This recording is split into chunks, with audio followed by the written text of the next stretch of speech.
3 heures du matin. Le chauffeur d'Antoine de Valois freina net. Dans la lumière des phares de la Rolls-Royce, une femme serrait un bébé contre sa poitrine, dormant sur le trottoir mouillé. Antoine sentit son cœur s'arrêter. Il connaissait ce visage, pas de cette vie.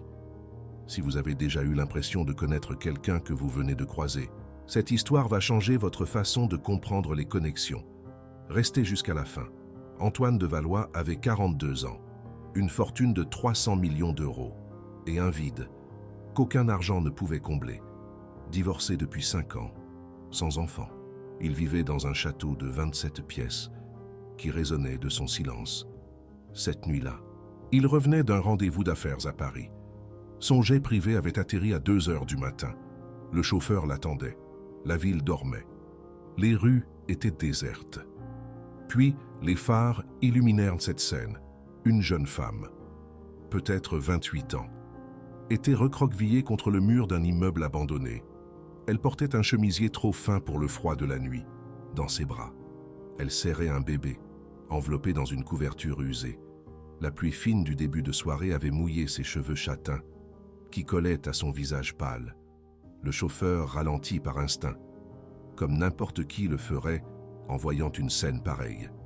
Antoine regarda par la fenêtre, et son monde s'arrêta.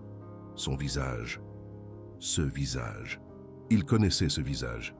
Il ne savait pas d'où. Il ne savait pas comment. Mais chaque fibre de son corps criait qu'il connaissait cette femme, qu'il l'avait attendue, qu'il l'avait cherchée. « Arrête la voiture », ordonna Antoine.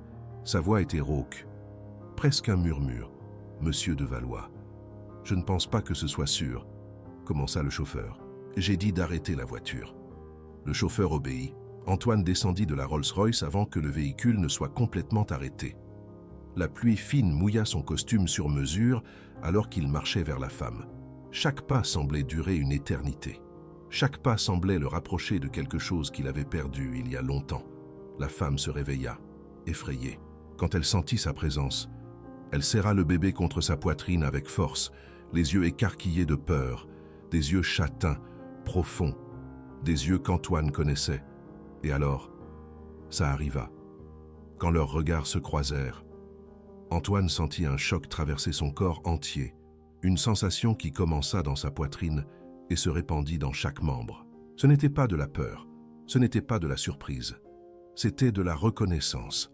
« Je t'ai trouvé », murmura-t-il, sans se rendre compte qu'il parlait à voix haute.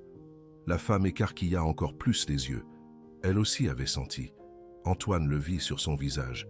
Il vit le même choc, la même confusion, la même reconnaissance impossible.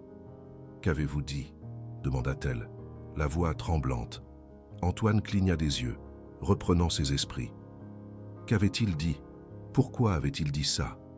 Il regarda la femme devant lui, mouillée, tremblant de froid, tenant un bébé, et réalisa l'absurdité de la situation.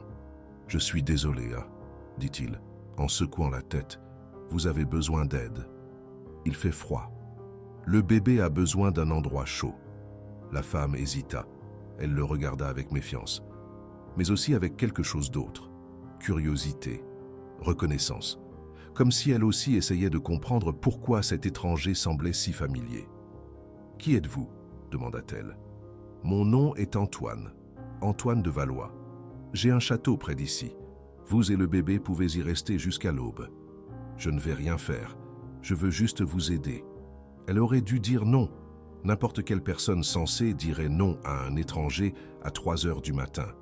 Mais quand Antoine tendit la main pour l'aider à se relever, elle accepta. Et quand leurs mains se touchèrent, ils sentirent tous les deux un frisson qui n'avait rien à voir avec le froid, un courant électrique qui parcourut leurs bras, leur poitrine, leurs âmes. Pendant une seconde, une seule seconde, Antoine vit quelque chose, une vision, un flash, une femme avec le même visage, mais vêtue d'une autre époque, une robe longue, blanche et dorée, un diadème, du sang, du feu, des cris dans une langue qu'il ne reconnaissait pas, mais comprenait. « Je te retrouverai dans chaque vie. » La vision disparut aussi vite qu'elle était apparue. Antoine cligna des yeux, confus, le cœur battant à tout rompre. La femme était également pâle, les lèvres entr'ouvertes, comme si elle avait vu la même chose. « Vous avez vu ?» commença-t-elle. Mais le bébé commença à pleurer, brisant le moment. La femme regarda l'enfant, puis Antoine, clairement divisé entre la peur de l'inconnu et la nécessité de protéger sa fille. « S'il vous plaît, » dit Antoine, « seulement jusqu'à l'aube. Vous n'avez pas besoin de me faire confiance, mais le bébé a besoin de chaleur. » Elle regarda sa fille dans ses bras. Le bébé pleurait. Avec froid, avec faim peut-être. Et puis elle regarda Antoine de nouveau. Pendant un long moment, elle resta silencieuse. « D'accord, » dit-elle finalement. « Mais seulement jusqu'à l'aube. » Antoine acquiesça. Il la guida vers la voiture, ouvrant la portière pour elle. Quand elle entra dans la Rolls-Royce, toujours en tenant le bébé, il remarqua que ses mains tremblaient. Pas de froid, de quelque chose qu'il ne pouvait pas expliquer. Le chauffeur regarda dans le rétroviseur avec une expression qui mélangeait confusion et préoccupation. Mais ne dit rien. Il connaissait son patron depuis 20 ans. Il ne l'avait jamais vu agir ainsi. Le château de Valois se trouvait à 15 minutes de là, une propriété de 8000 mètres carrés, entourée de jardins impeccables et de portails en fer forgé. Quand ils arrivèrent, les lumières automatiques illuminèrent la façade imposante. La femme regarda le château avec les yeux écarquillés. « C'est une maison ?» demanda-t-elle, incrédule. « C'est mon château », répondit Antoine simplement. Il la guida à l'intérieur. Le majordome, Philippe, apparut dans le hall à 7 heures, comme s'il pressentait que c'était nécessaire. Philippe travaillait pour la famille de Valois depuis 40 ans. Il avait servi le père d'Antoine avant lui. Il connaissait tous les secrets de cette maison. « Monsieur de Valois, » dit Philippe, en regardant la femme mouillée avec le bébé. « Puis-je vous demander qui est notre invité ?» Antoine ouvrit la bouche pour répondre, mais réalisa qu'il ne connaissait pas son nom. « Comment vous appelez-vous » demanda-t-il à la femme. « Isabelle » répondit-elle. « Isabelle Dubois. » Philippe laissa tomber le plateau qu'il tenait. Le bruit de l'argent contre le marbre résonna dans le hall. Antoine et Isabelle regardèrent le majordome. Surpris, le visage de Philippe était blanc comme neige. Ses mains tremblaient. « Philippe » appela Antoine. « Qu'est-ce qui se passe ?» Le majordome regarda d'Isabelle à Antoine, puis à Isabelle de nouveau. Sa bouche s'ouvrait et se fermait, mais aucun son ne sortait. « Monsieur de Valois » dit finalement Philippe. Sa voix un murmure rauque. Son nom, Isabelle. « Vous ne pouvez pas. Vous ne savez pas. »« Je ne sais pas quoi ?» demanda Antoine, sentant un frisson parcourir son dos. Philippe ferma les yeux un instant, comme s'il prenait une décision. Quand il les rouvrit, il y avait quelque chose dedans. Peur, révérence, stupeur. « Je travaillais pour votre grand-père, Monsieur de Valois. Il me racontait des histoires sur ce château. Il était question d'une femme nommée Isabelle, ayant vécu ici il y a 2 siècles, une comtesse, l'âme sœur du gardien du domaine. Tout le monde pensait que ce n'était qu'une légende, mais le nom, ce visage. » Antoine regarda Isabelle avec une intensité, un regard qui glaça le sang de Philippe. « Madame, » dit le majordome, « vous avez déjà été dans ce château. Pas dans cette vie peut-être, mais vous y avez déjà été. » Isabelle serra le bébé contre sa poitrine, confuse, effrayée.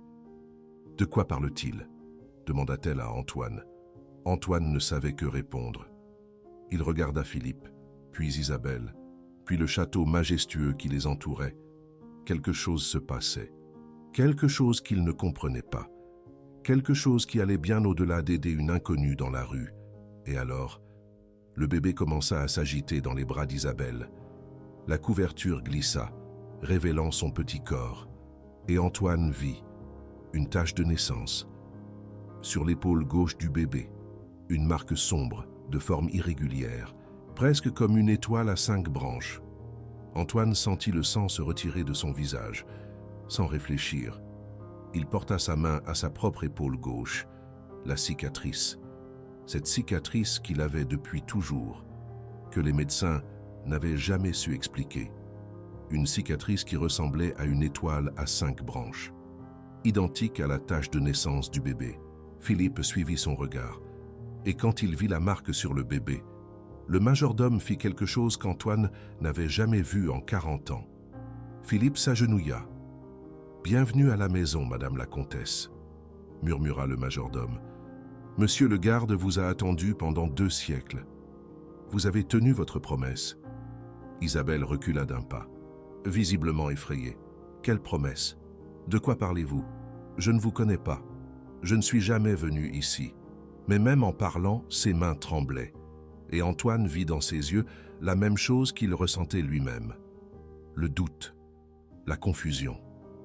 Et quelque chose d'autre. Un murmure lointain, venant d'un lieu au-delà de la mémoire. Si vous vous demandez comment cela est possible, moi aussi je me le demandais, mais la nuit ne faisait que commencer, et les preuves allaient bientôt apparaître. Philippe se releva lentement, reprenant sa contenance. Il s'excusa pour sa réaction, proposa de préparer une chambre pour Isabelle et le bébé. Antoine acquiesça, encore sous le choc de ce qu'il venait de voir. La marque, la cicatrice, identique. Le nom, Isabelle. Le même nom que Philippe avait mentionné. La reconnaissance. Ce sentiment de connaître cette femme. Coïncidence, se dit Antoine en montant les escaliers. Seulement des coïncidences. Mais au fond, il savait que ce n'était pas le cas. Isabelle fut installée dans une des chambres d'amis. Le bébé fut nourri et changé. Antoine fit apporter des vêtements propres, de la nourriture, tout ce dont elle avait besoin. Quand il la laissa enfin seule, il était déjà plus de 5 heures du matin. Il ne réussit pas à dormir. Il erra dans le château, pensant, son visage, ce sentiment de la connaître.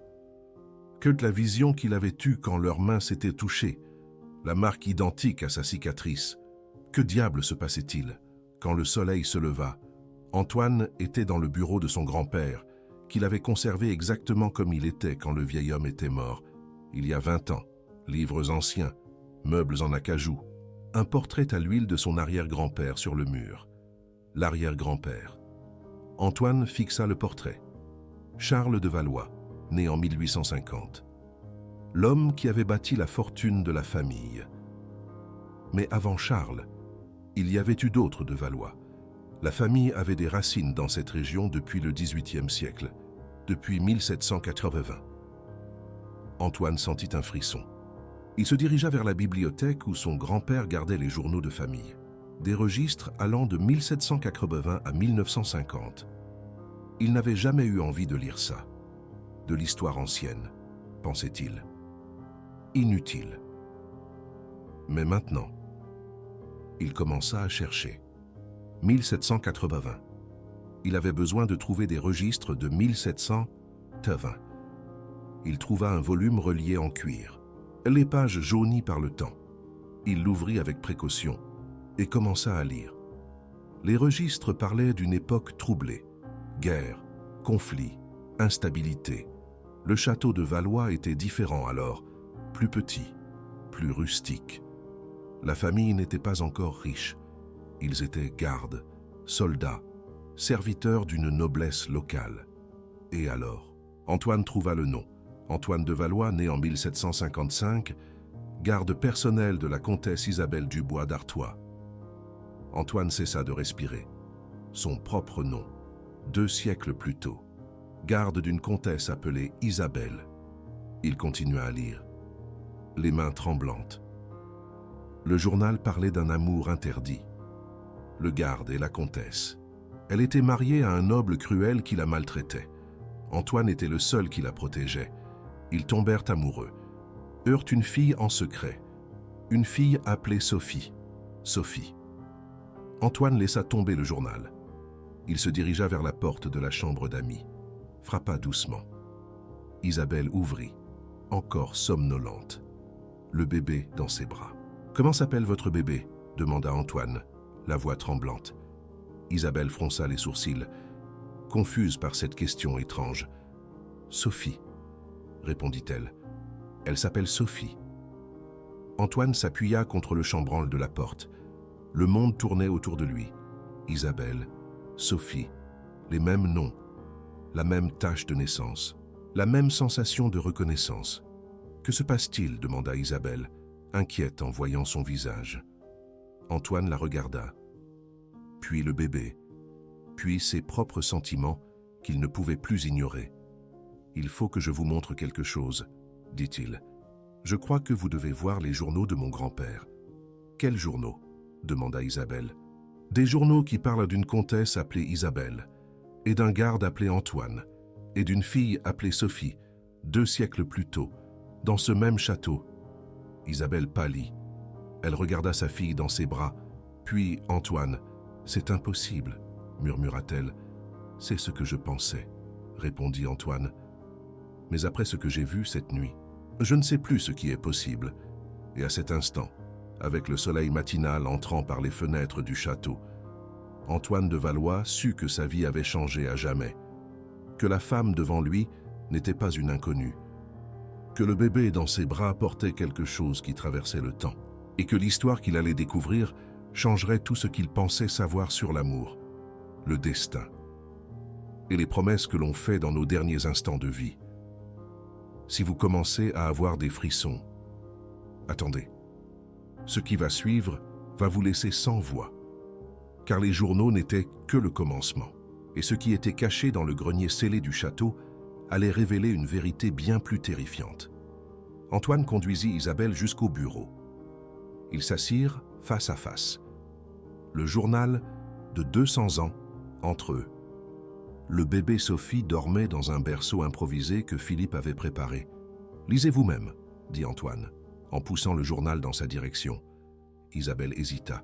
Ses mains tremblaient quand elle toucha le cuir usé de la couverture. Elle l'ouvrit à la page qu'Antoine avait marquée et commença à lire à voix haute.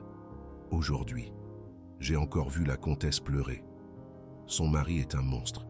Si je le pouvais, je la sortirais de ce château. Je l'emmènerais loin. Mais elle est une noble. Et moi, je ne suis qu'un garde. » Isabelle cessa sa lecture. Ses yeux se remplirent de larmes. Elle regarda Antoine avec une tristesse infinie. « Continue, » demanda-t-il, la voix basse. Elle tourna les pages et continua. « Il s'est passé quelque chose qui n'aurait jamais dû arriver. La comtesse et moi, nous nous rencontrons la nuit.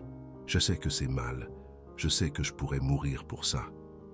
Mais quand je plonge mon regard dans ses yeux, j'ai l'impression de la connaître depuis plus d'une vie. » Isabelle laissa échapper un sanglot. Ses épaules tremblaient. Antoine voulut s'approcher, la consoler. Mais quelque chose l'en empêchait. La peur, la confusion. La même chose qu'elle ressentait. Elle reprit sa lecture. Le journal racontait l'histoire d'un amour impossible. Le garde et la comtesse se rencontraient en secret, se jurèrent de se protéger, l'un l'autre, faisèrent des plans pour fuir, ensemble.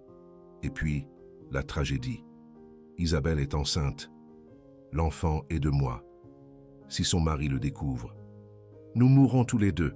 Je dois l'emmener loin d'ici, avant qu'il ne soit trop tard. Les larmes coulaient, maintenant, librement sur le visage d'Isabelle. Antoine sentit un nœud se former dans sa gorge. Cette histoire, ces noms, c'était impossible, complètement impossible. Mais c'était là, écrit à la main, il y a 200 ans. « Tu y crois, à ça ?» demanda Isabelle, la voix brisée. « Je ne sais plus. À quoi croire ?»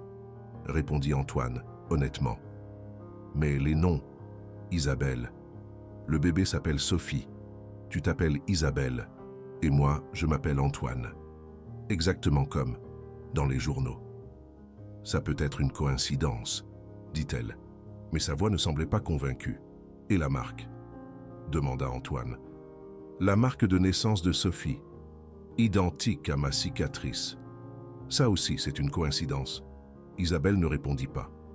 Elle regarda sa fille endormie, puis Antoine. Son visage montrait une guerre interne. La raison contre quelque chose de plus profond. La logique contre une certitude qu'elle ne parvenait pas à expliquer. Les jours qui suivirent furent étranges.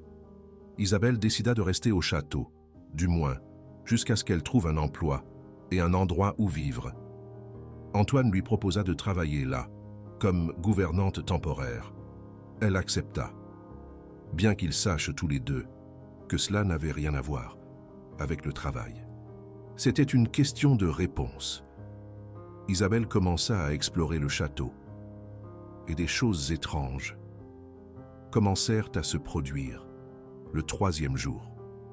Elle nettoyait un couloir du 2e étage quand elle s'arrêta devant une porte fermée.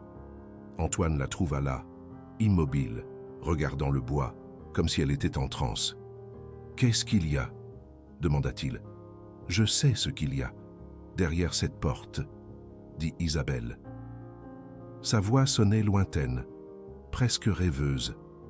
C'est une chambre, avec un lit à baldaquin, des rideaux bleus, une coiffeuse, avec un miroir ovale. Antoine sentit un frisson. Cette chambre était fermée depuis des années. C'était l'ancienne chambre de son arrière-grand-mère. Personne n'y entrait depuis qu'il était enfant. Il prit la clé, ouvrit la porte et Isabelle entra. Elle alla droit vers la coiffeuse, ouvrit le 2e tiroir, à gauche, et en sortit. Un peigne en argent, avec des pierres bleues. Antoine ne pouvait plus bouger. « Comment tu savais ?» demanda-t-il. « Comment tu savais que c'était ici ?» Isabelle regardait le peigne, comme si elle voyait un fantôme. « Je ne sais pas, » murmura-t-elle. « Je savais, c'est tout.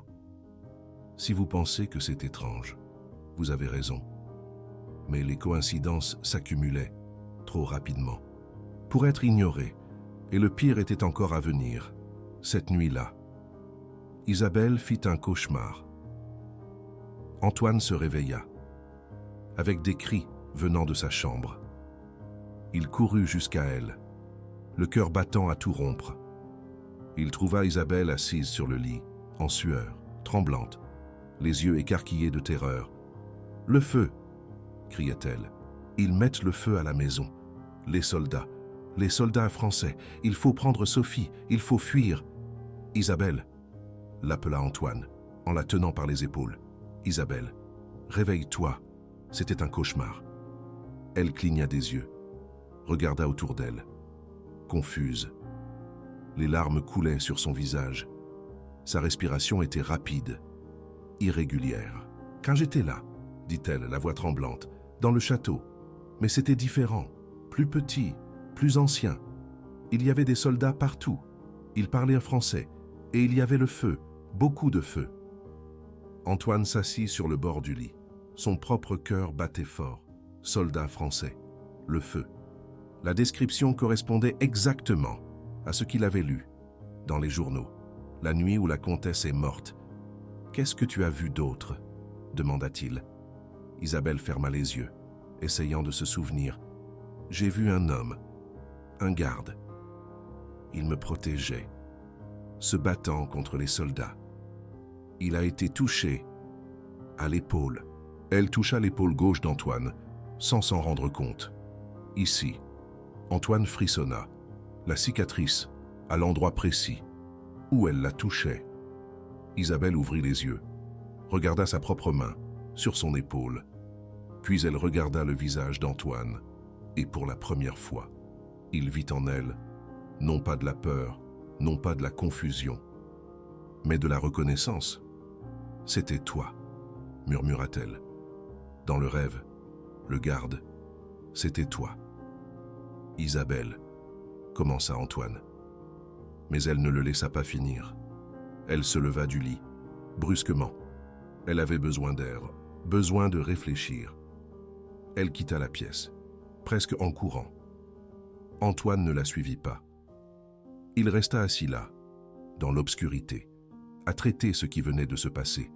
Elle avait rêvé de la nuit du massacre, décrit exactement ce qui était dans les journaux, des choses qu'elle n'avait jamais lues, des choses que personne ne connaissait, à part lui. Ce n'était pas une coïncidence, ça ne pouvait pas l'être. Le lendemain, Isabelle était différente, plus silencieuse, plus distante. Elle évitait de regarder Antoine, se concentrait sur son travail, sur sa fille, sur tout ce qui pouvait la distraire. Antoine décida de lui laisser de l'espace. Mais le château avait d'autres plans. C'est Philippe qui trouva. Le majordome faisait un nettoyage de routine, dans le grenier, quand il découvrit quelque chose. Ça qui était passé inaperçu, depuis des décennies. Une boîte en acajou, cachée derrière un faux mur. Monsieur de Valois, appela Philippe, sa voix tremblante d'émotion. Il faut que vous voyiez ça. Antoine monta au grenier. Philippe tenait la boîte, à deux mains, comme s'il portait quelque chose de sacré. Ouvrez, dit le majordome. Antoine ouvrit la boîte, et à l'intérieur, il trouva une bague en or, avec une pierre bleue, ancienne, probablement du 19e siècle, et à l'intérieur, il y avait une gravure. Pour Isabelle, mon amour, dans chaque vie, un V Antoine de Valois. Vous comprenez, monsieur, dit Philippe. Cette bague a été faite pour elle, il y a 200 ans, par le premier Antoine de Valois, pour la comtesse Isabelle. Antoine serra la bague, dans ses mains tremblantes. Le métal était froid, mais semblait pulser, d'une énergie propre, comme s'il savait, comme s'il attendait. Il faut que je montre ça à Isabelle, dit Antoine.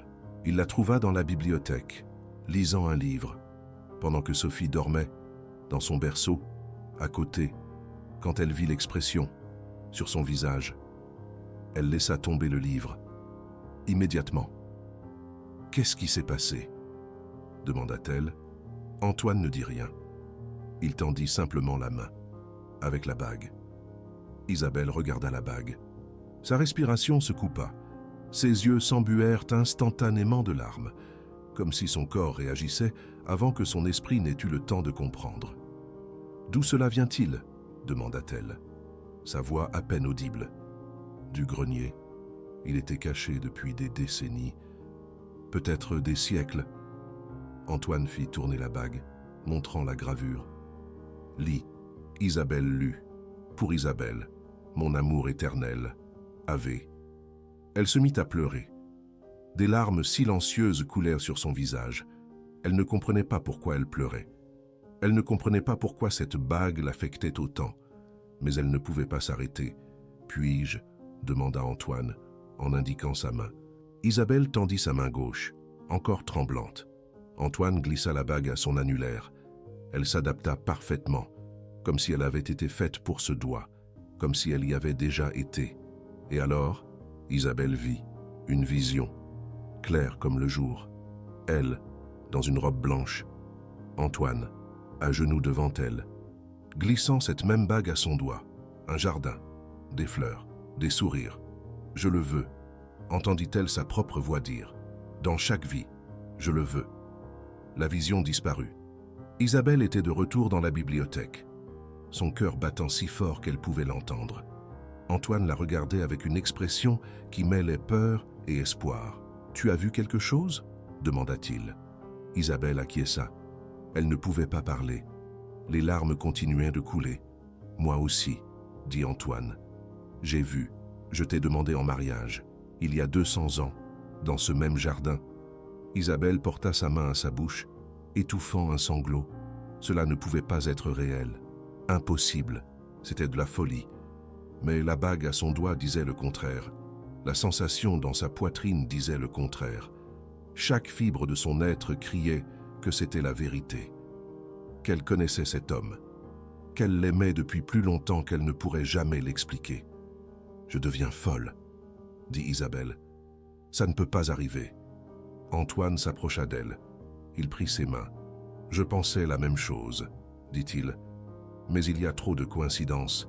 Isabelle, les noms, la marque de naissance, la bague, les rêves, le fait que tu saches où se trouvent les choses dans ce château sans jamais y avoir mis les pieds. » Isabelle le regarda, dans ses yeux, et elle ressentit cette même sensation que la première nuit. Une reconnaissance, comme regarder quelqu'un que vous connaissez depuis 1000 vies. « Qu'est-ce que tu suggères ?» demanda-t-elle. « Je suggère que peut-être que les journaux ont raison, peut-être que nous nous sommes déjà rencontrés, dans une autre vie, et peut-être que c'est notre chance de découvrir ce qui s'est passé. et de réparer. Isabelle resta silencieuse pendant un long moment. La bague brillait à son doigt. La fille dormait paisiblement. L'homme devant elle la regardait avec une intensité qui la faisait trembler. Elle devait partir. Elle devait prendre Sophia et quitter ce château fou avec ses histoires de réincarnation et d'âme sœur. Elle devait revenir à la réalité, mais quelque chose l'en empêchait. Une voix, une sensation, un murmure du passé qui disait qu'elle avait déjà perdu cet homme une fois et qu'elle ne pouvait pas le perdre de nouveau. « D'accord », dit Isabelle finalement. « Découvrons la vérité, ensemble. » Antoine expira l'air qu'il ne savait même pas qu'il retenait. Il serra ses mains. « Ensemble », répéta-t-il. Et c'est à ce moment-là que le bébé se réveilla en pleurant. Isabelle alla jusqu'au berceau, prit Sophia dans ses bras. Le bébé se calma instantanément. Antoine observait les deux. La femme qu'il venait de rencontrer, le bébé avec la marque identique à sa cicatrice, et il ressentit une certitude qu'il ne pouvait pas expliquer. Elles étaient à lui. Elles l'avaient toujours été. Et maintenant, finalement, elles étaient de nouveau ensemble. Mais l'histoire était loin d'être finie, parce que le grenier gardait encore plus de secrets, et ce qu'ils étaient sur le point de découvrir allait tout changer. Si vous pensez avoir tout vu, attendez. Ce qui suit m'a coupé le souffle quand je l'ai découvert. Le grenier scellé contenait plus qu'une bague. Il contenait la preuve définitive, et une vérité à laquelle personne n'était préparé à faire face. Antoine et Isabelle décidèrent d'explorer le grenier ensemble. Philippe les accompagna, tenant une vieille lanterne et un trousseau de clés anciennes. La zone était labyrinthique, pleine de meubles recouverts de draps blancs, de coffres poussiéreux et de boîtes oubliées par le temps. Le grand-père a fermé cette partie du grenier il y a 40 ans, expliqua Philippe en marchant. Il a dit qu'il y avait des choses ici qui devraient rester enterrées, mais maintenant, peut-être qu'il est temps de les déterrer. Ils trouvèrent le faux mur où Philippe avait découvert la boîte avec la bague, mais il n'y avait plus, derrière une vieille étagère, couverte de toiles d'araignée. Il y avait une porte que personne ne savait qu'il existait. Antoine regarda Philippe. Le majordome secoua la tête. « Je jure que je n'ai jamais vu cette porte auparavant. Monsieur, en 40 ans dans ce château, jamais. » Antoine essaya d'ouvrir. Elle était verrouillée. Mais dans le trousseau de clés de Philippe, il y en avait une qu'il n'avait jamais utilisée. Une clé ancienne, avec un dessin de fleurs gravé sur le manche. « Essayez celle-ci, » dit Philippe, en tendant la clé. Antoine inséra la clé dans la serrure. Tourna. Le son du métal contre le métal résonna dans le grenier. La porte s'ouvrit. Ce qu'ils trouvèrent de l'autre côté coupa le souffle à tout le monde. C'était une chambre, petite, secrète, complètement préservée, comme si le temps s'était arrêté là. Il y avait un lit simple recouvert d'un drap blanc jaunâtre, un bureau avec des papiers éparpillés, un coffre en bois, et sur les murs, des portraits peints à l'huile. Isabelle fit un pas dans la chambre. Ses yeux se fixèrent sur le plus grand des portraits, accroché au-dessus du lit, et elle arrêta de respirer. Le portrait montrait une femme, jeune, peut-être 28 ans, cheveux châtains, yeux châtains, un sourire doux. Elle portait une robe d'époque, blanche, avec des détails dorés. Un diadème délicat ornait ses cheveux. C'était Isabelle. Pas ressemblante, pas similaire. C'était elle, le même visage, les mêmes yeux, la même expression. Antoine sentit ses jambes flancher. Il regarda d'Isabelle au portrait, du portrait à Isabelle. C'était comme regarder une vieille photo de quelqu'un que vous connaissez. Mais ce portrait avait été peint il y a 200 ans. « Mon Dieu », murmura Philippe. « C'est la dame. C'est exactement la dame. » Isabelle ne pouvait pas détourner les yeux du portrait. Des larmes coulaient sur son visage sans qu'elle s'en rende compte. Sa main se porta à sa poitrine, comme si elle essayait de calmer un cœur qui battait trop vite. Et alors, elle vit le deuxième portrait, plus petit, à côté du premier. Il montrait un homme, vêtu d'un uniforme de garde, posture droite, regard déterminé, cheveux foncés, mâchoire forte. C'était Antoine. 200 ans plus jeune, 200 ans en arrière, mais c'était lui. Inconfondablement lui. Isabelle se tourna pour regarder Antoine. Il était pâle comme un fantôme. Il regardait son propre portrait avec une expression de choc absolu. « C'est nous », dit Isabelle. La voix tremblante. « Antoine, c'est nous ». Antoine ne trouva pas les mots. Il fit un pas vers les portraits, tendit la main et toucha le cadre de celui d'Isabelle. La comtesse, la femme qu'il avait aimée 2 siècles plus tôt, la femme qui se tenait à ses côtés, maintenant. Et alors, ça arriva. Au moment où ses doigts caressèrent le bois doré, une vague d'images déferla dans son esprit. Pas un simple flash, non, un film, une mémoire complète, détaillée, viscérale. Il se vit, plus jeune, portant un uniforme, debout dans le couloir d'un vieux château. Le même château, mais différent, plus petit, plus rustique. Il vit Isabelle, la comtesse, marchant vers lui avec un sourire qui illuminait le monde. « Tu es en retard », dit-elle dans ce fragment de mémoire. « Je serai toujours en retard si cela signifie voir ce sourire illuminer ton visage à mon arrivée, » répondit-il. Elle rit, prit sa main, l'entraîna dans un coin sombre. « Personne ne doit nous voir », murmura-t-elle. « Je sais, mais cela m'importe peu. Isabelle, je t'aime. Moi aussi, je t'aime. Dans chaque vie que je vivrai, je t'aimerai. » La vision changea. C'était la nuit, une chambre éclairée par des bougies. Isabelle allongée sur un lit, un bébé dans ses bras, petite, parfaite, endormie. « Elle a tes yeux », dit Isabelle dans ce flash. « Et ton sourire », répondit Antoine. « Comment allons-nous l'appeler ? Sophie, j'ai toujours rêvé d'une fille appelée Sophie. Sophie, c'est parfait. » La vision se transforma à nouveau, plus sombre cette fois. Des cris, le feu, le bruit des chevaux et des bottes sur la pierre. Des soldats envahissant le château. « Ils sont là !» hurla quelqu'un. Antoine courut, trouva Isabelle dans la chambre, serrant Sophie contre sa poitrine. La peur dans ses yeux était absolue. « Nous devons fuir !» dit-il. « Maintenant !» Ils prirent Sophie, s'élancèrent dans les couloirs du château en flammes. Des soldats partout, des cris, des coups de feu. Antoine sentit une douleur lancinante à l'épaule. Il avait été touché, mais il ne s'arrêta pas. Il continua à courir, tenant Isabelle par la main. « Presque là », dit-il. « Le passage secret. Presque là. » Mais d'autres soldats apparurent, bloquant la sortie, les encerclant. Isabelle regarda Antoine. Dans ses yeux, il vit la vérité. Il n'y avait pas d'issue. Pas pour eux deux. « Prends Sophie, » dit-elle. « Prends notre fille. »« Je ne te laisserai pas, » répondit Antoine. « Tu dois le faire. Elle doit vivre. Emmène-la. Retrouve-moi dans la prochaine vie. » Isabelle, non. Elle plaça Sophie dans ses bras, embrassa son front, puis embrassa ses lèvres. Un dernier baiser, désespéré, rempli de tout ce qu'il n'avait pas eu le temps de vivre. « Je te retrouverai dans chaque vie, » murmura-t-elle. « Promets que tu prendras soin d'elle. Je le promets. » Isabelle se retourna, courut vers les soldats, les distrayant, donnant à Antoine le temps de s'échapper avec Sophie. Antoine courut.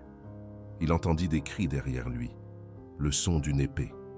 Il entendit le corps d'Isabelle s'effondrer, et son âme se brisa en deux. La vision prit fin. Antoine revint au présent, à genoux sur le sol du grenier, pleurant comme un enfant. Des sanglots qui secouaient tout son corps. Une douleur qui transcendait tout ce qu'il avait jamais ressenti. Isabelle était à ses côtés, pleurant elle aussi. Elle avait vu, elle avait tout vu. La même vision, la même mémoire. « Tu es morte pour moi, » dit Antoine entre ses sanglots. « Tu es morte pour me sauver, pour sauver Sophie. » Isabelle serra sa main. « Je mourrai de nouveau, » murmura-t-elle.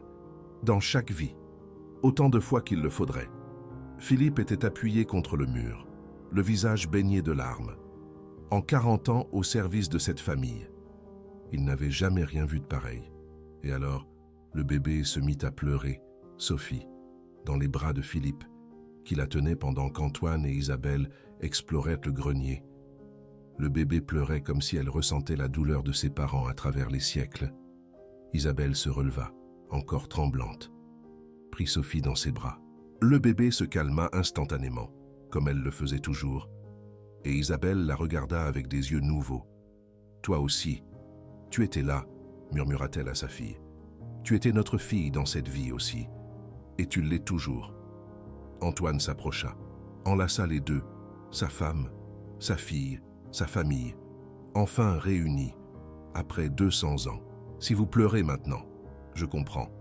J'ai pleuré moi aussi quand j'ai découvert tout cela. Mais l'histoire n'est pas encore terminée, car cette pièce secrète gardait un autre secret, le plus important de tous. Philippe fut le premier à le remarquer. « Monsieur de Valois, » dit le majordome, pointant vers le bureau, « ces papiers. » Antoine s'approcha. C'étaient des lettres, des dizaines de lettres, jaunies par le temps, écrites à la main avec une calligraphie élégante. Il prit la première lettre, lut la date, 1821, un an après le massacre. Il commença à lire à voix haute.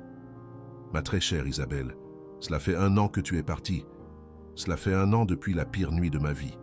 Sophie va bien. Elle grandit forte et en bonne santé. Elle a tes yeux, ton sourire, ton courage. J'ai tenu ma promesse. Je prends soin d'elle.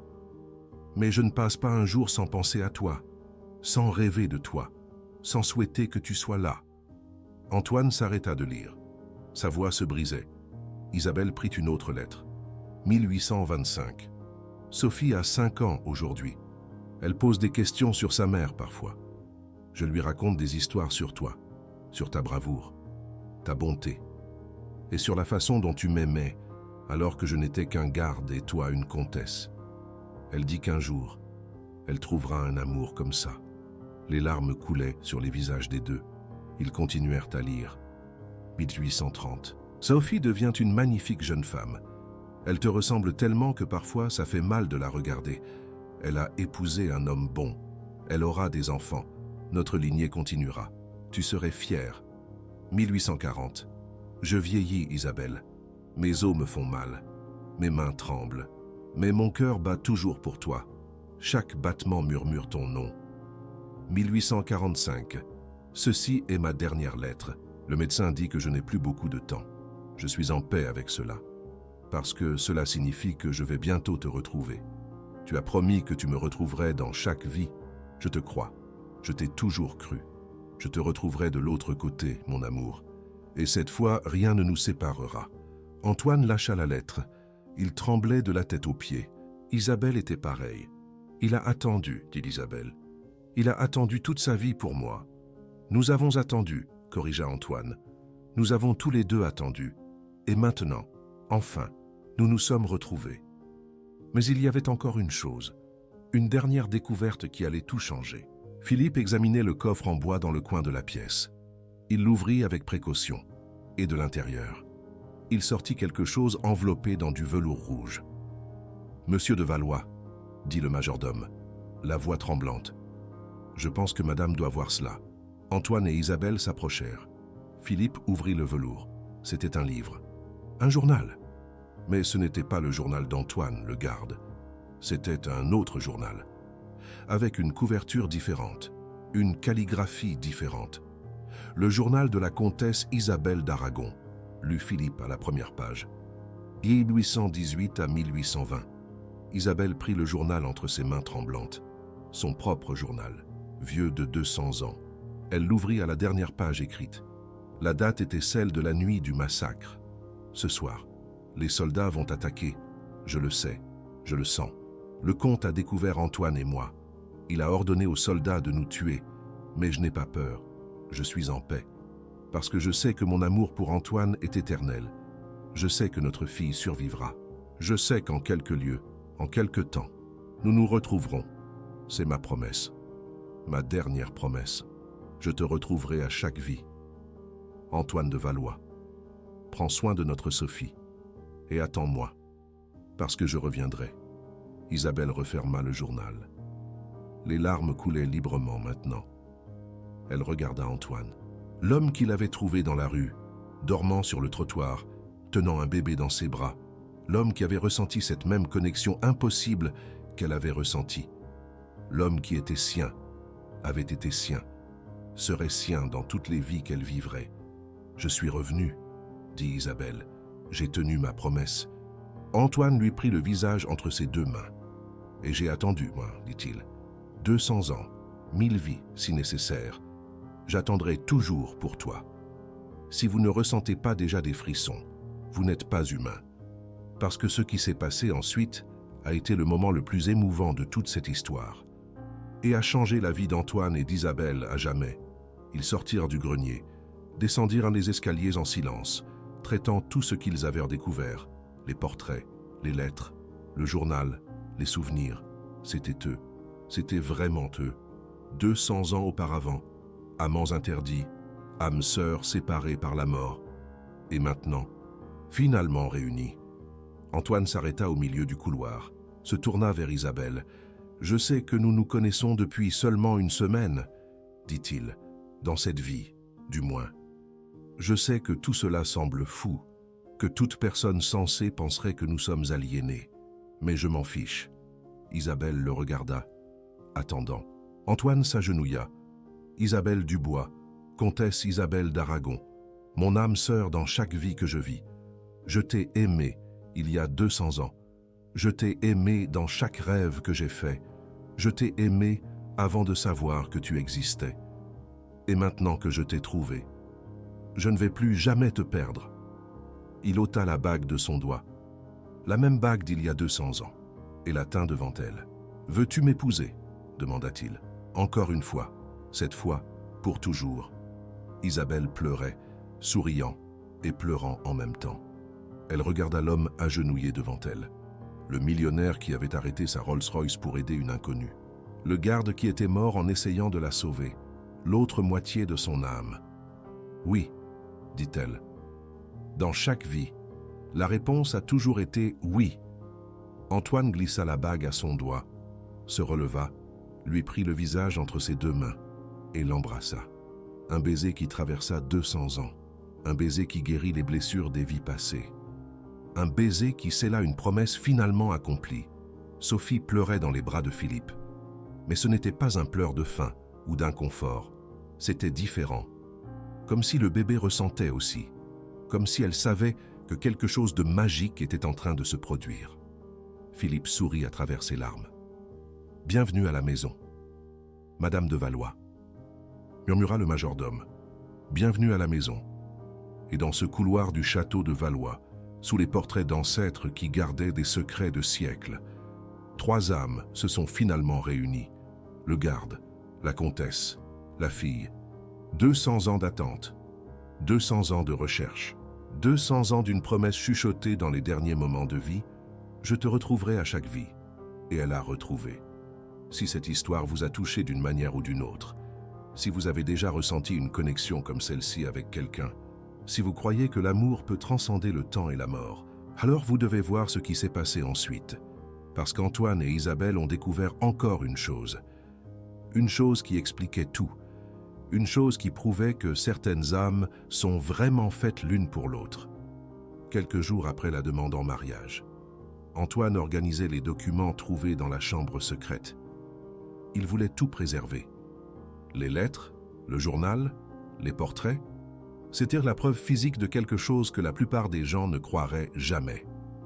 C'est alors qu'il trouva quelque chose qui était passé inaperçu lors de la première exploration. Une enveloppe scellée, cachée au fond du coffre. Sous le velours rouge, le seau de cire était intact, comme s'il attendait d'être ouvert par la bonne personne. Antoine appela Isabelle. Ensemble, ils ouvrirent l'enveloppe. À l'intérieur, il y avait 2 documents.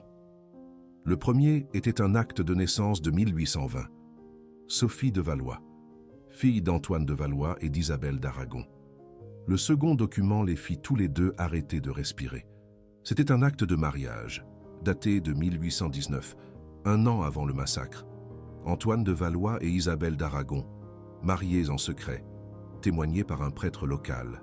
« Nous étions mariés », dit Isabelle, la voix tremblante, avant de mourir. « Nous étions légalement mariés. » Antoine regarda le document, le nom de son ancêtre, le nom de la femme qui était maintenant à ses côtés. « Tu comprends ce que cela signifie ?» demanda-t-il. Isabelle hocha la tête. « Cela signifie que tu n'as jamais été une amante secrète. Tu étais sa femme, l'épouse légitime. Sophie était la fille légitime. Leur amour n'était pas interdit. C'était réel, c'était officiel, c'était pour toujours. » Isabelle commença à pleurer, mais c'était des larmes de joie, de soulagement, d'un bonheur qui transcendait tout ce qu'elle pouvait exprimer avec des mots. « Nous étions mariés, » répéta-t-elle. « Notre amour était réel. » « Il l'était, » concéda Antoine. « Et il l'est toujours. » Il prit ses mains. « Et maintenant, nous allons le refaire. Avec toute la pompe et la circonstance que vous méritiez il y a 200 ans et que vous n'avez pas pu avoir. » Le mariage eut lieu 1 mois plus tard, dans la chapelle du château de Valois. La même chapelle où le premier Antoine et la première Isabelle s'étaient mariés en secret 200 ans auparavant. Cette fois, il n'y avait pas de secret. Il y avait des centaines d'invités. Il y avait des fleurs partout. Il y avait de la musique, du champagne, du bonheur. Isabelle portait une robe blanche avec des détails dorés, inspirée de la robe du portrait, la robe qu'elle portait dans sa vie passée. Antoine portait un costume sur mesure sombre, mais à sa boutonnière. Il y avait une broche ancienne, une broche qui appartenait au garde Antoine de Valois. Trouvée avec les lettres dans le grenier, Sophie était là, bien sûr, dans les bras de Philippe, qui pleurait plus que n'importe quel autre invité. Le majordome avait attendu 40 ans pour voir ce moment, et il était finalement en train de se produire. Quand le prêtre demanda si Antoine acceptait Isabelle comme épouse, il n'hésita pas. « Je l'accepte, » dit Antoine, « dans cette vie et dans toutes les autres, comme je l'ai accepté il y a 200 ans, comme je l'accepterai dans chaque vie que nous vivrons ensemble. » Et quand le prêtre a posé la question à Isabelle, elle n'a pas hésité non plus. « Je le veux », a-t-elle dit.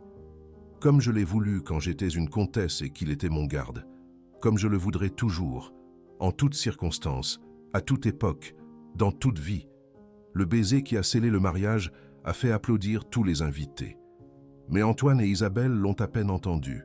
Ils étaient perdus l'un dans l'autre, perdus dans un amour qui avait traversé les siècles, perdus dans la certitude que finalement, après tant de temps, ils étaient exactement où ils devaient être, ensemble. La réception fut mémorable. Musique, danse, mets délicieux, rire. Isabelle n'avait jamais imaginé que sa vie en arriverait là. Une semaine avant de rencontrer Antoine, elle dormait dans la rue, sans espoir, sans avenir, protégeant sa fille du froid. Et maintenant, elle était mariée à un millionnaire, vivant dans un château, aimé, protégé, comblé. Mais le plus important n'était pas le château. Ce n'était pas l'argent. Ce n'était pas le changement de statut social. Le plus important était la connexion. La certitude qu'elle avait trouvé l'autre moitié de son âme. La paix de savoir que, quoi qu'il arrive, elle ne serait plus jamais seule. « Tu es heureuse ?» a demandé Antoine pendant la danse des mariés. Isabelle l'a regardé, dans les yeux qu'elle connaissait depuis 200 ans, le visage qu'elle avait aimé dans 2 vies. « J'ai toujours été heureuse avec toi », a-t-elle répondu, « même quand je ne savais pas que tu existais, même quand mon âme cherchait sans savoir ce qu'elle cherchait. Maintenant je sais, je te cherchais. » Antoine l'a serré plus fort. Des larmes coulaient sur son visage. « Je cherchais aussi, » a-t-il dit, « toutes ces années, toutes ces relations ratées, ce vide que je n'arrivais pas à expliquer. C'était toi qui manquais. Ça a toujours été toi. » La musique a continué. Ils ont dansé. Et, pendant un moment, il n'était plus Antoine de Valois, le millionnaire, et Isabelle Dubois, la femme qu'il avait trouvée dans la rue. Ils étaient le garde et la comtesse, dansant dans le salon d'un château du 19e siècle, comblés, amoureux, éternels. Si vous êtes arrivés jusqu'ici, vous savez que cette histoire n'est pas une question d'argent. Ce n'est pas une question de classe sociale. Ce n'est pas une question de contes de fées ou de fins heureuses garanties. C'est une question de quelque chose de beaucoup plus profond, de connexion qui défie la logique, d'amour qui transcende le temps, de promesses qui sont tenues à travers les siècles. Avez-vous déjà ressenti une connexion comme celle-ci avec quelqu'un, Avez-vous déjà regardé dans les yeux d'une personne et senti que vous la connaissiez déjà? Avez-vous déjà eu la sensation que votre chemin et celui de quelqu'un étaient destinés à se croiser? Peut-être que ce n'est pas une coïncidence. Peut-être que c'est autre chose. Les mois qui ont suivi le mariage ont été les plus heureux de la vie d'Antoine et d'Isabelle. Le château de Valois, qui était auparavant un endroit vide et silencieux, débordait maintenant de vie. Sophie grandissait en bonne santé et aimée. La tache de naissance sur son épaule, identique à la cicatrice d'Antoine, était un rappel constant du lien entre les trois. Trois âmes qui avaient voyagé ensemble à travers le temps. Trois membres d'une famille qui étaient enfin réunis. Isabelle a transformé le château. Elle a apporté de la chaleur aux pièces froides. Elle a apporté des rires aux couloirs silencieux. Elle a apporté de l'amour dans chaque recoin de cette maison qui avait gardé des secrets pendant si longtemps. Antoine, de son côté, a découvert un but qui lui manquait sans le savoir. Ses affaires continuaient de prospérer, mais il ne vivait plus pour le travail. Il vivait pour sa famille, pour sa femme, pour sa fille. Philippe observait tout cela avec des larmes aux yeux. Le majordome qui avait servi la famille pendant 40 ans voyait enfin le château de Valois rempli de bonheur. Il voyait enfin la promesse tenue. Un jour, quand Sophie a eu 1 an, la famille s'est réunie dans le jardin pour une fête intime. Philippe avait préparé un gâteau spécial. Antoine avait acheté trop de cadeaux. Isabelle tenait sa fille dans ses bras, riant tandis que Sophie tentait d'attraper les ballons colorés. Et à ce moment-là, Antoine a eu une autre vision. Mais ce n'était pas une vision du passé. C'était une vision du futur. Il a vu Sophie grandir. Une petite fille aux cheveux châtains et aux yeux brillants, courant dans les couloirs du château, riant, heureuse. Il a vu Isabelle vieillir à ses côtés, ses cheveux devenant gris, son visage se ridant, mais ses yeux restant les mêmes, des yeux pleins d'amour, des yeux qui le reconnaîtraient dans n'importe quelle vie. Il s'est vu lui-même, vieux et grisonnant, assis dans un fauteuil à bascule dans le jardin. Isabelle à ses côtés, les mains jointes, en paix. Il a vu des petits-enfants courir dans le jardin, des rires, de la joie, une famille, et il a su avec une certitude absolue que cette vision était réelle, que c'était leur futur, que, cette fois, ils auraient enfin la vie qu'ils méritaient. « Antoine » a appelé Isabelle, remarquant son expression distante. « Ça va ?» Il a cligné des yeux, est revenu au présent. A regarder Isabelle, Sophie, le jardin illuminé par le soleil. « Je suis parfait », a-t-il dit. « J'ai vu notre futur, et il est magnifique. » Isabelle a souri. Elle connaissait ce regard. Elle connaissait ses visions. Cela faisait partie de qui ils étaient, maintenant. Une partie de la connexion qu'ils partageaient. « Raconte-moi », a-t-elle demandé. Antoine a raconté. À propos de Sophie qui grandit. À propos d'eux qui vieillissent ensemble. À propos des petits-enfants. À propos de la paix. Quand il a terminé, Isabelle pleurait. Mais c'était des larmes de bonheur. « C'est tout ce que j'ai toujours voulu », a-t-elle dit. « Une famille, une maison, un amour qui dure pour toujours. » « Et maintenant, tu l'as, » a dit Antoine. « Nous l'avons. » Il s'est approché, a embrassé le front de Sophie, puis a embrassé les lèvres d'Isabelle. Et la promesse a été tenue. Je t'ai trouvé dans chaque vie. Et maintenant, nous ne nous séparerons plus jamais. Isabelle a souri à travers ses larmes. Dans chaque vie, a-t-elle répété, ensemble pour toujours. Et ce fut ainsi. Les années ont passé. Sophie a grandi exactement comme Antoine l'avait vu dans sa vision.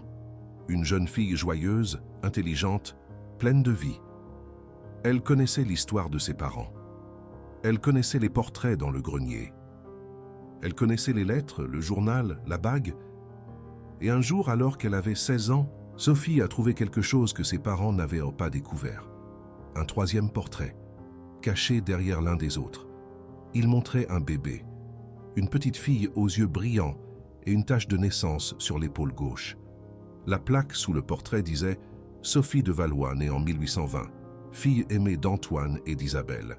Qu'elle trouve le bonheur qui a été refusé à ses parents. » Sophie a apporté le portrait à ses parents. Antoine et Isabelle ont regardé l'image du bébé d'il y a 200 ans. La première Sophie. la fille qui avait survécu au massacre. Elle est identique à moi, a dit Sophie, l'adolescente. Regardez la tache de naissance, au même endroit que la mienne. Isabelle a serré la main de sa fille. Parce que tu es elle, a-t-elle dit doucement. Tu l'as toujours été. Tu es revenue avec nous. 3 âmes voyageant ensemble à travers le temps. 3 membres d'une famille qui était destinée à être unie. Sophie contempla ses parents. Cette histoire inouïe, son héritage. Cet amour qui a traversé les siècles. Et soudain, elle comprend. Ce n'est pas une coïncidence qu'elle soit née exactement à ce moment précis. Ce n'est pas une coïncidence que sa mère ait croisé Antoine cette nuit glaciale.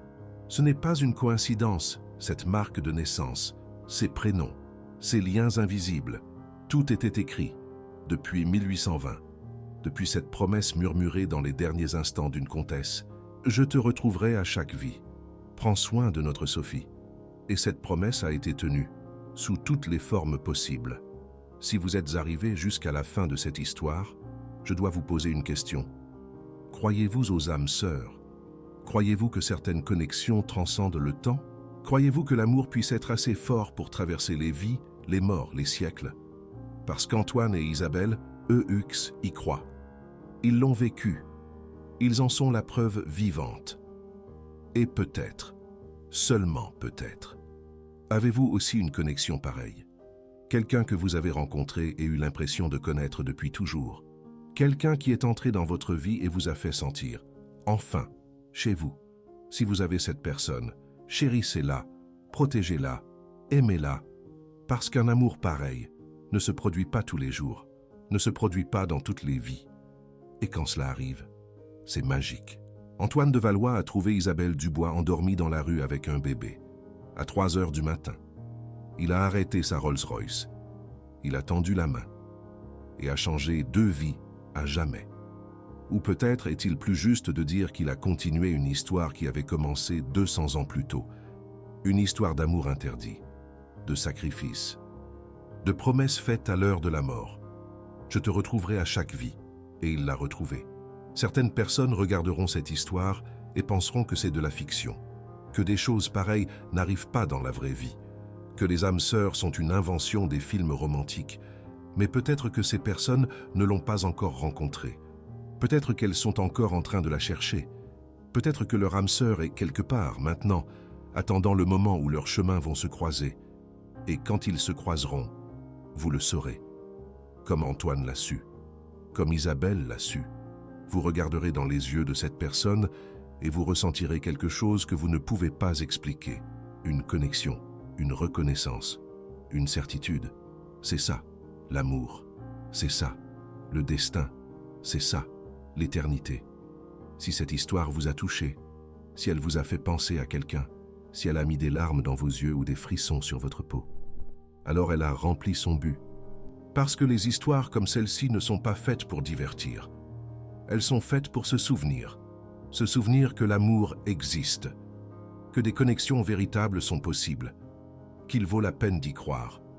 Antoine et Isabelle sont ensemble maintenant, dans un château rempli de rires et d'amour, avec une fille qui porte la marque d'une promesse tenue, avec un avenir radieux devant eux. Et tout a commencé avec une voiture qui s'arrête au milieu de la nuit. Un millionnaire qui tend la main à une inconnue. Une sensation impossible de reconnaissance. « Je t'ai trouvé », a-t-il dit cette première nuit. Et il l'avait trouvé, après 200 ans. 200 ans d'attente, 200 ans de recherche, 200 ans d'une promesse qui a finalement été honorée.